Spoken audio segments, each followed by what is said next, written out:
All right, man, let's get into it. We're laid way in this, but hey, better now than never. Let's do our first pay-per-view of AEW on the 2. We here today. I ain't got enough for the intro, but we're going to intro with this. We got WrestleDream. They had a lot of freaking matches. A lot. But we're going to go through it. We had Atlantis Jr. taking on the Brian Cage. We pick Atlantis Jr. because we used to what the heck happening. Cage usually loses the big ones. But this was a solid one. Usually at Cage showcase his power. While Atlantis Jr., we see him a handful of times in AEW and a couple CMLL productions, whatever. Random times. And Lucha Underground. But we get a surprise. Brian Cage won. I was like, what? Well, all right. Always CV champion, Brian Cage is. I give it 3. It was solid. Good for Cage. He finally got something for himself. Finally. Cool batter. I mean. Pre-show 2. Anna Jay versus Harley Cameron.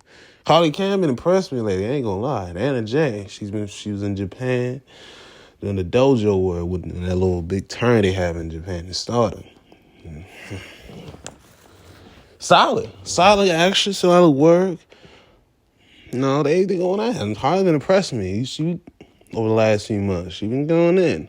But Anna Jay was able to prevail with that her new finisher, and the thing the ref was like, yo, shoulder.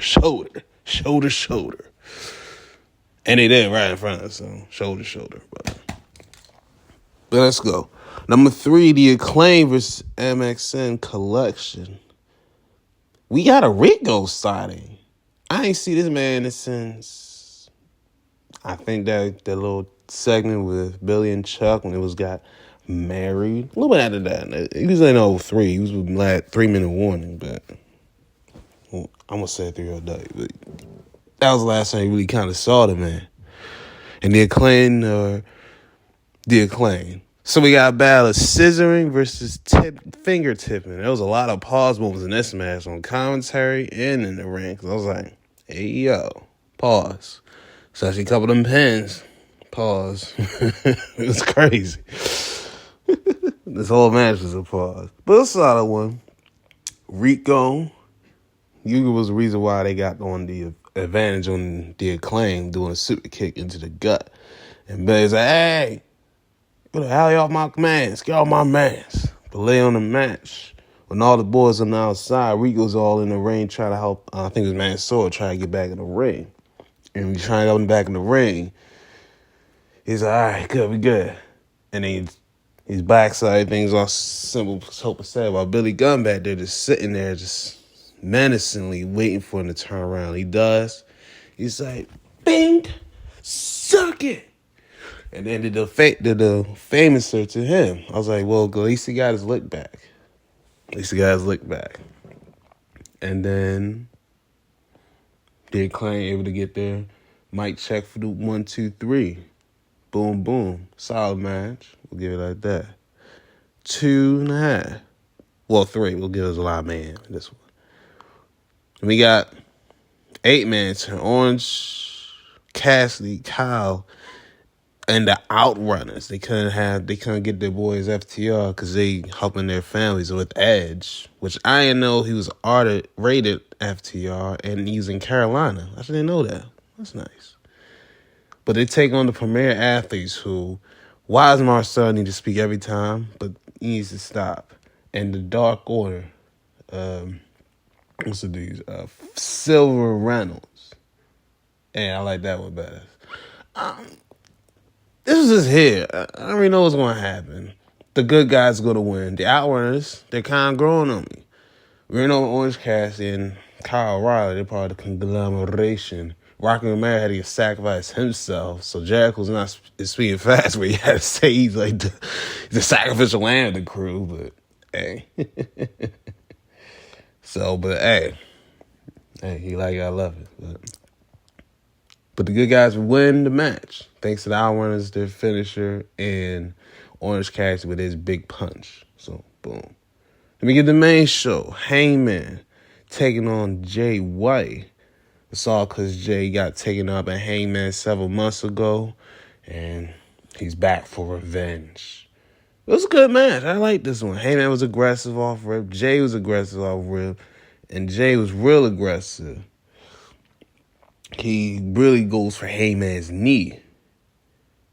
And they don't care about the rules.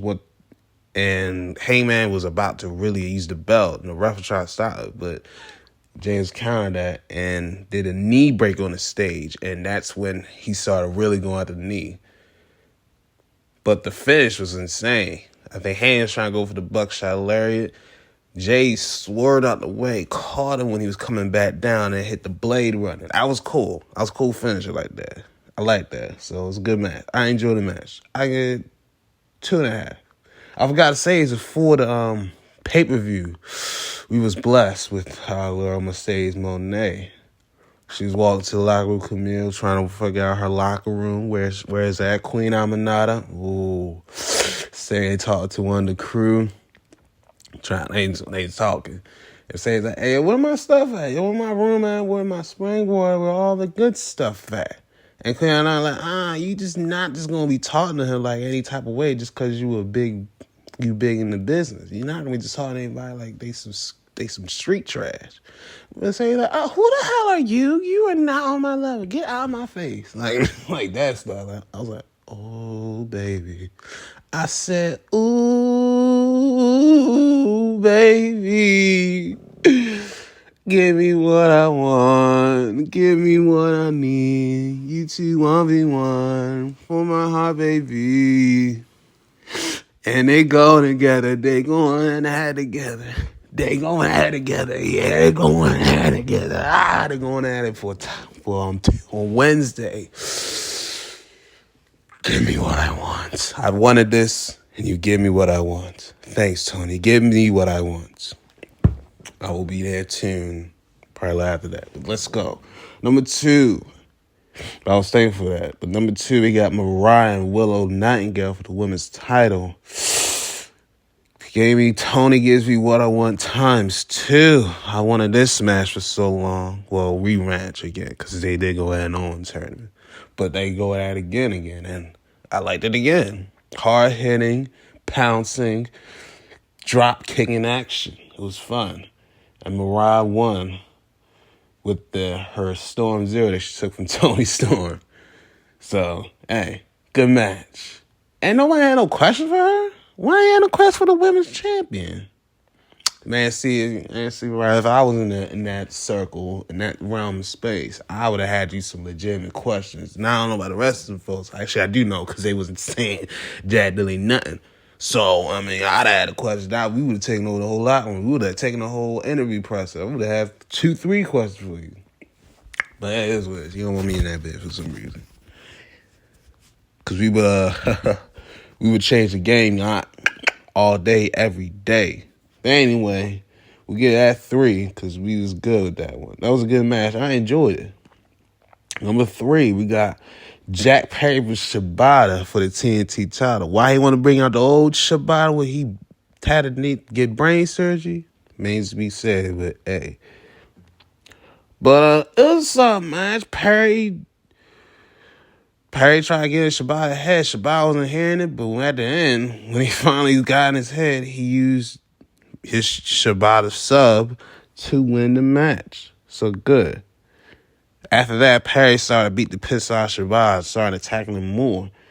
And Garcia comes out to save his old man's. And he wants a TNT title. So, oh boy. Garcia did say he's something about AEW, and he's trying to get some gold around his waist. He's going to go for TNT title. Man, he's going to, well, that story is over, so we'll see. Good luck with that, Chief. You got to do it the Elite too, not just, and not just the Young Bucks. You got to do Okada and Bulls and all that other stuff. MJF is here. He comes out and MJF is here, and he distracts Garcia enough for Jack Perry to come from behind and attack him.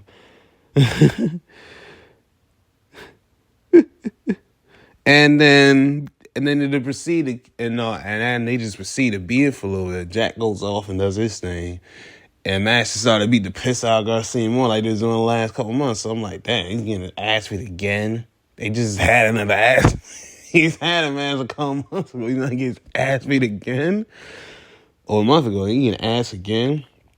But MJF, the results of many years, he had all his connections and he got his diamond ring back from that pawn shop in Buffalo. Well, good. I'm glad he got that thing back. That was very expensive.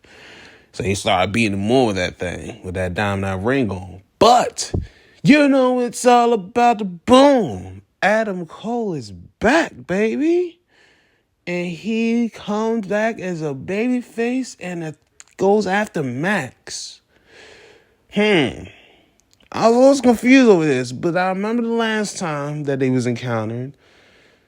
MJF did a brainbuster to Cole, and that's why they're going off that last one, even though Cole's the reason why the devil storyline kind of went what it was, because he was the one that stole the devil mask, which I kind of figured. And then we had the Undisputed Kingdom, and Roddy kind of runs that joint. He runs that crew. Warlow is to where he at. I ain't seen that man since I think he lost to Joe, or either lost to Joe or when Roddy tried to win back the international title, and then he against Will Ospreay. I think that's the last I seen him. And he got yelled at for trying to be a hero. If that stopped you from going to work, I don't blame you. I'm trying to be a hero and you want me to do this? The heck? You want to be a muscle, but I can't be the muscle? So that's that. But he says Garcia, and that's a Daniel Garcia, so that means he's a babyface. It's not a weird thing, cause at least he rock, like they're cool with the theme song. The people rock with the theme song, so it ain't like it's gonna be hard to be a face. It's just a little odd, off-putting. Cause last time before he got brainbusted, we know he was the mastermind behind the reason why there was all these attacks by the Acclaim and all these guys that was seen with Max. So makes sense now. So it's a little weird, but if they can swing it around with just using Cole as like a babyface and make it with his theme song and stuff, he can make it work, but see some work to do. Number 4, the 3-way dance between Ospreay, Ricochet, and Takeshita for the international title. We picked Ricochet in this one because we felt like this man just got here. You need to get something in your belt. But we are with everything in this match. Everything was crazy. This was match of the night, most likely to me. Takeshita took his elbow pad off. I say no, it's serious. He just when their elbows, he's like, man, y'all weak ass elbows, and mush them in the mouth. I was like, yeah, that's why I like to see him drop them on their knees. No diddy. I don't know what the heck, but it was kind of like a dead eye somehow. He had it was like a tombstone, but lower dead eye. Some Heyman dude, but he put Rico through that table. Holy shit. Holy shit, that was a lot. I was like, ooh, damn. But all that shit was crazy. I think it was a 2-man suplex. Takeshita did to both Ricochet and Ospreay. I did them saying, 2 Hurricane Runs to each other. 1 to each other. It looked like Ospreay's going to retain until DC pulls the ref out the ring. Then down gets in the ring, and Ospreay standing face to face with him, and he gets a screwdriver that Don has in his hand. He gets it up, that was on the floor. He gets it up, and he's about to get ended, but Kyle Fletcher comes from behind and screws his best friend trying to attack his boss.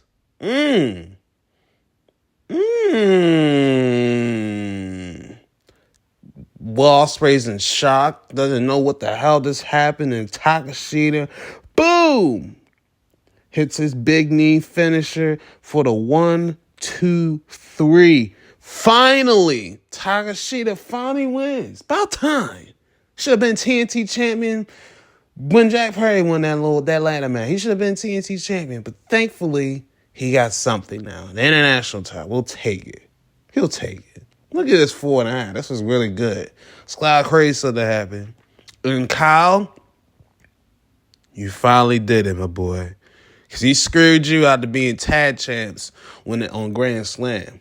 And I felt that there's going to be some rift between them because, we could have been tag champs while you was dual champ with the international title, but you ain't want that. And that's probably the main premise of it. He said, you ain't never wanted me to be successful as you.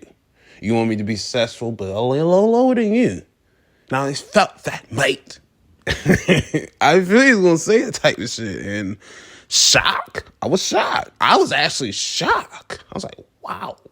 Like Jay, I didn't really expect it because when I started watching, I think also was in WCW, and then not too far later, they cooled in Japan. Not too far later, so I was like, wow, it was all over the world. They said they was in crew together, and now the Empire, all that stuff. So I was really surprised, but good for Kyle. Get you up, man. Jerry Lynn gives Deuce O'Connors to Orange Cassidy that he's the big man on campus around here. You the people everybody rock with, you know what I'm saying? All that stuff. I was okay. Okay, Jeremy, why you lying to him like that? But cool. like Jerry, why you lying to him like that? But good, you can do some confidence for that. But okay. Prince Nanas is back out here. He's still advertising his coffee. I'll pass on the coffee. I'm not a coffee man. It's disgusting. But other people that do, I got people that do like coffee, so I may consider it, depending on how I feel with it. Swerve is back, and it's clear. He's ready for action. He still feels a little tingling in his little extremities, but he'll be all right. You're a grown man. MVP Interrupt said, you haven't responded on my texts, my calls, my emails, my faxes, my pager, my beeper, or the booper. You haven't responded back. We can conduct some business. And Swerve, he says, he acknowledges all the things that Nana has done good and bad, made the bad more, especially the last couple months, him losing the title, then losing the Hangman, not hearing from him, his house getting burned down, and all types of madness. And you ain't hear from your boy anything. And Swerve contemplating, thinking man, he said, Nana may be a lot of things. Maybe still doing some crazy stuff, still the dancing and the selling weed to the high school kid. He still do that stuff. But that's family. And I don't never turn no family. I'm like, that's what I'm talking about. I swear we got to stick together. And Shelton Benjamin not like that answer. And they was about to go nose to nose, but they got separated. So, ooh. No Bobby Lashley, though. Surprise. I think they're going to save it for a special Wednesday. I'm predicting the night before Halloween. So we can get spooky on these hoes. Ooh, it's spooky. Number 5, Hologram. Taking on the Beast Mortis. I like my man's Mortos. I'm glad they finally got the proper weight from him instead of 204 pounds, saying 249 pounds. Sounds a lot cleaner. A hologram of Hulk 70 soaking wet. Not bad. I actually like this match. I'm glad he got something established. The hologram wins with a hurricane roll at the top into a roll-up, which was kind of tough. The Beast Mortis him with 2 backstabbers. One off of the side when he's doing side backstabber, and then going on the back with a powerbomb, and then him with a mean discus clothesline that will make JBL and Brody Lee very, very proud of him to even it up. But I finally Hologram has an established finisher, wins with the portal spin, and wins the match. I bet I actually like this one. This is probably the second best match of the night to me. Second or third, depending on how I feel about Ryan and Willow. But second, really, honestly. I already said and think about it. I actually like this. And finally, he has an established finisher. Now he don't got to do that goofy-ass roll that he did when he got the first pin. So, he can still do it, but it better not be the finisher. It better be the portal spin, which can deal with that. Just messing it up and, yeah. Not bad. He be all right. Will he be there, Rey Mysterio? That's why I think they're trying to make hologram there, like their own little mini Mysterio. But he needs a couple more things where we can do that level. But he'll be all right. We need him to speak. Or if he can speak. If he can't, get him like, be like, pull him out like Prince Puma. Now get him against Ricochet. We can see who the real Prince Puma is. Number 6, Darby versus Brody King. Every time I watch a Darby match, I need a chiropractor myself. And this is very evident early on. This man got crushed by the steel steps and got stood on with a 285 grown man on the steps posing like he the Hulkster. He's like, yeah. And he's freaking under there just dying. His guts are like, oh, this man don't look good. Oh, God. I was like, bro, this nigga is not well. But still flying. And the ending, I had my back just like, both their backs was just on fire. Especially this one. It was on I think it was on the top ropes or whatever. I think it was on top. It was fire from top. The steel sets was still like in play, but not too far. And Darby knocks Brody off them, and he lands back first on the steel sets. I hit that. That motherfucker hurts. I know that had to hurt. Then he dropped with the coffin drop, put his coffin drop on him, on the steel sets. Like, ooh. And then and I don't know how Brody got back in at 9, but he got back in at 9, and Darby's at the top waiting for him, sitting there ready for him, and he does another coffin drop, and he gets the win on Brody. He gets his first win against his old mates. Brody was just rising on the show for a little minute, but once he got his bearings to figure out what the heck is happening, and all heard his music not playing, he's like, all right, I give this man mutual respect. I was like, It says, was solid. Darby come out, puts himself in crazy positions to where his back needs a lot of tuning in. I don't know how he does it, but hey, man, he a bad man to me. That's all I got to say on that one. But look at this one. Actually, this one's a little underrated. I get 3.25. I'm a little underrated. I watched this the second time. I was like, not bad. It's not bad. It's just Brody's beating the piss out of him. It's like Darby, man. Beating the piss out, and then Darby finds a little hope spot, gets it, and then runs with it. So, solid good one. Number 7, the Young Buckaroos taking on Private Party for the tag titles. Private Party finally get their first opportunity to tag gold on a pay-per-view setting. Last time these two dueled it out, the Private Party got upset on the Young Bucks in their tournament. He kept bringing that up all the time. And Young Bucks like, man, this is the closest you guys ever going to sniff the tag titles. When I put in your faces in mid-card, I was like, damn. Y'all had to do it like that. I think that felt hella racist on level, but I ain't going to say that. But he's like, you don't deserve an opportunity at this. They're like, all right, they fight out. And they go to the stage. And I think they did a big Private Parties of, I think, moonsault. And I think Quinn did a moonsault on the Bucks and his boy, because his boy got caught in mix. But it was all right for what it was. I knew it was going to be some shenanigans. Bucks tried to cheat. And eventually used the cheating rack to get them the victory. Retain the tag titles. It's all right. We're used to the Young Bucks by now. We knew there was going to be heels and going to be some heel stuff. So, cheat, screw out their opponents even worse. And they made it even worse the Private Party. I don't think it was a barrel, but they really was like, yeah, you guys are not on our level, kid. They really made it, like, known, like, several moments. I was like, damn, damn. What did he do to make them ninjas that? What did them ninjas do to make him that man? Why? What did they do? What did they do? What did they do? Be competitive. Be competitive. Unbelievable. Can't take an L out no.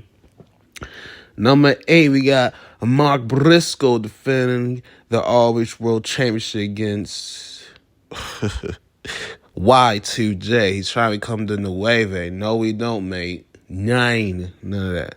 Actually, that was very good. Underrated too. It's the second underrated one. I actually kind of watching back and it's kind of underrated. Mark Briscoe.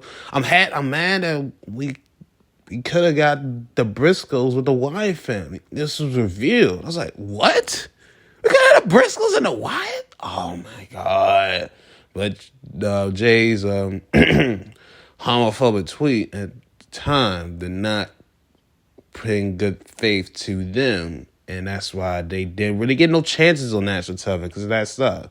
Because, that's the Western era when it started to be more inclusive to LGBTQ members. I think that's when the gay rights started really kicking in a high gear with the marriage and stuff. So, well, you should leave that shit.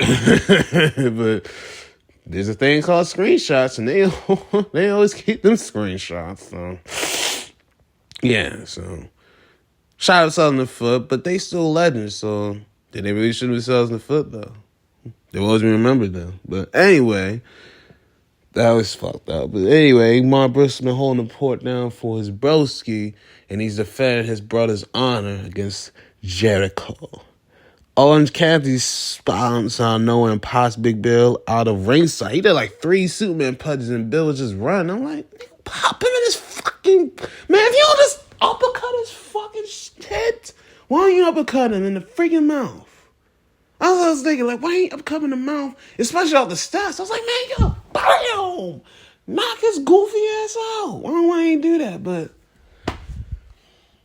you're not in the UK, that's why, mate. Shit. Somehow out of nowhere, Brian Keith does the same thing. He tries to help Jericho cheat. I think he tried to slide in like a bat or a chair or something. But Rocky Romero gets Brian Keith about it. I was like, damn, good. I was like, well, good. Rocky, you doing your job. Good job. And then Jericho tries to do the most disrespectful thing and use Jay's finish on Mark, but Mark got a hard head and knows his brother and kicks out at 2. Eventually, there was a table still on the announcer's table, but it was still on like a slant. And on this slant, they finally got a spot where Jericho had to go head first through that thing, but Mark Briscoe went feet first to the tail. I thought he took more of it than Jericho, but Jericho took down the back of his cranium. So, I mean, head and legs, I guess head wins in that. Well, legs win in that part because less injuries. But yeah, eventually he dissed the J drill on Chris and he retains. Yay. 3-2. This is 3 as well. Solid match. I actually like this. The Young Buck one, I get it at 2.5. It was there for what it was. And last but not least, the main event, 9. The fickle man, Daniel Bryan, his home state of Washington. He's in Tacoma. I forget how far it was from Aberdeen. Like, whatever, for like a couple hours in the next, couple hours from the folks. Taking on Moxley. I like this theme a lot better than Wild Thing. Ever since he won the IWGP title and he brought that Knight Rider theme, I like this one way better. And I think that's what awoken him to making this little stable or reinvigorate the Blackpool Combat Club to make him the White Tee Combat Club. You know what I'm saying? But I like this theme, but I be rocking this theme music. I like it. I'm like, it fits Mox a lot more than Wild Thing ever did.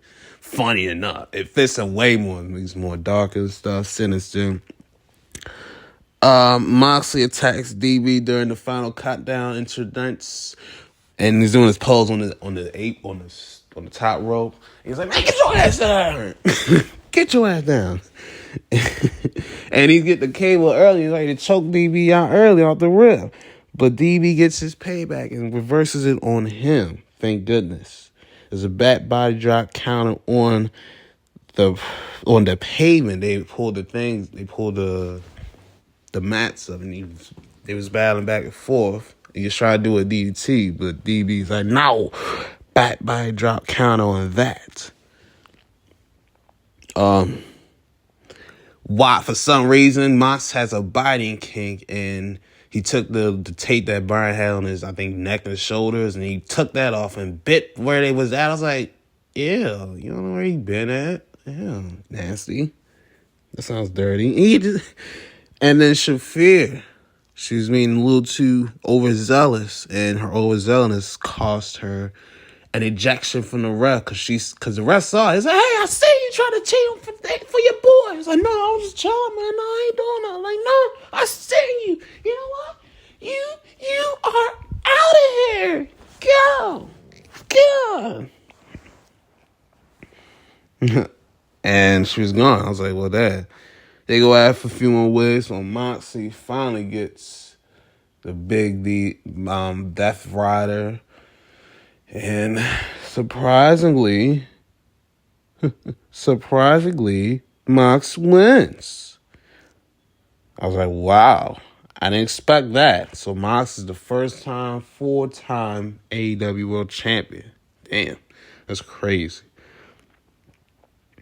They're about to really end Byron's career. So it's just over for the Fickle Man. It's over for him. But they really trying to do it again. But Willa Yuta come with chairs to stop the attack. But Yuta does a thing and kicks Darby in the face when his back was turned. And he is now got himself a white tee and is now part of White Tee Combat Club. Ah, yes.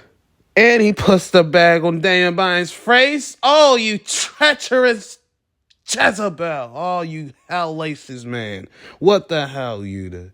We knew it was going to happen, but damn. What's with them in this bag obsession? Like, what are they watching? What were they watching that made us say, let's put a bag over his head and choke this motherfucker out? And they put him to sleep. And Darby was strapped in the corner, and they duct taped him in the corner, so he had to witness all DB getting his ass handed to him, and had to send him with the bag over his face. So he couldn't do nothing. He was strapped. He was stuck.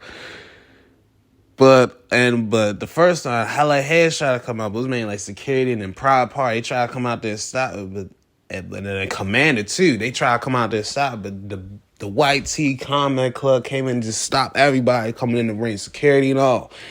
And then they start being some more, and they get the chair out. So I'm like, something bad's about to happen. And they get the chair, put it around his neck, and Claudio comes in and stops on that thing, and boom! I'm like, damn, ooh. And then everybody want to come all out after that, the whole locker room. I'm like, the whole locker room want to come all out. I'm like, man, y'all are like 5 minutes too late. This man's neck just got broken in front of our eyes. And Darby had to witness all that traumatizingly. Shit.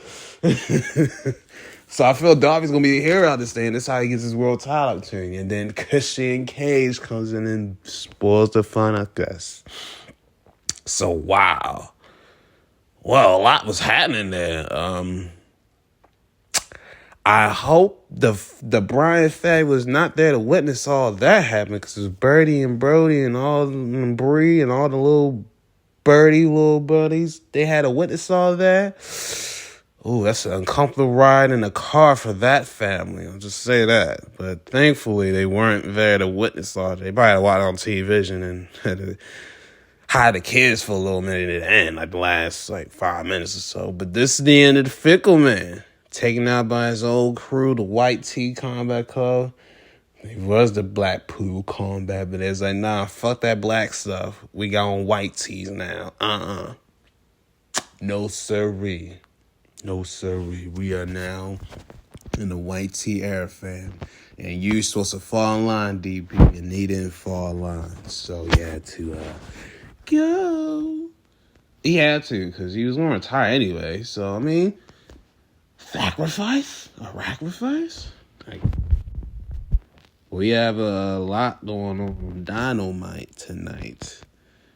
Not only we're getting the dream match of all dream match, we get to hear from Mox saying who is next on my test to keep my world title. And I guess Darby's gonna try to figure out how he can try to kick Moxley's ass to get his lick back, because he had to witness his boy getting banked like that. So, cool. Nowhere near our city, let's say that. And we will see what we got. I'm so ready for that, man. Give me what I want. And we get Shelton Benjamin debut, taking on Lio Rush. Could Bobby come back and recruit Leo to the Kirkland to what his new crew is? Because Lashley and Leo got history. Leo helped Lashley get the first titles back in the company. He helped him get back to winning stuff. We won the IC title twice, like a 2-month span with Finn Balor and Seth Rollins over the period. But he helped him get back in the title picture and title victory. So let's see if this can then help Leo get back to the crew. FTR back in town. They're supporting hurricane relief efforts. They're taking on Big Bill and Brian Keith. What a hurricane fighting duo these two are. I'll be there, Rosa, for you, but I won't be there in Stockton. I ain't gonna be there enough. We got trios time. We got the conglomerations, Riley, Cassie, and Rock Romero taking on Okada Bucks. No titles in the line. Everybody just fighting each other. And we got Cole back. Cole back, baby. He's going to speak to the people to see how he cuts his babyface promo. Then we got Jay White taking on Christian Cage. Yes, it's been a while we've seen Christian Cage. Let's see Christian get some burn. In San Jose? Oh, yeah, let's get some. And, yeah, that's it. I think that's it for the night. But, yeah, I'm looking forward to it. And then, we got, that's it. And that's all we got for Dynamite. For the pay-per-view, WrestleDream. Let's see how this thing falls up. I get the thing a B+. It was good matches. Everything was all good. Nothing too terrible. Nothing really that said, trash. It was nothing like that. So it was a good match. Match tonight was a 3-way. Second was, I guess would say Hologram, the Beast Mortis. I would say that. Third was DB and Mox. Fourth was Ryan Willow. Fifth, Darby and Brody King. That was my top 5 for the matches tonight. Heyman and Jay was close, but no cigar. Briscoe and Jericho was right there, not too far. I think Young Bucks and Pride Party, and then Perry and Shabbat left a lot to be desired to my liking, but they were solid as it was. But here we are. We on this thing. Let's go. Be well, stay safe, survive, advance, and let me have this dance, baby.